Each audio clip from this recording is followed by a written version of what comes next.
ଜୟ ଜଗନ୍ନାଥ ସାଙ୍ଗମାନେ। ତ ସକାଳୁ ସକାଳୁ ଗାଧେଇ ସାରି ମୁଁ ପଳେଇ ଆସିଥିଲି ଠାକୁର ଘରକୁ ଠାକୁରଙ୍କୁ ପୂଜା କରିବି ବୋଲି।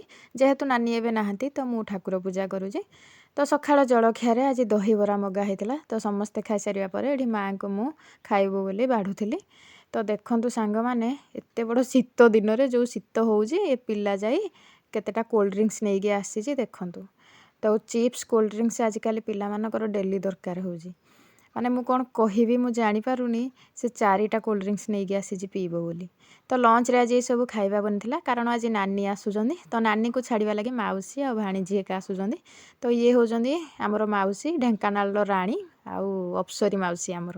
ମାଉସୀ ଆମର ସୁନ୍ଦର ଯେମିତି, ଗୁଣର ସେମିତି, ସର୍ବଗୁଣ ସମ୍ପନ୍ନ ମାଉସୀ ଆମର।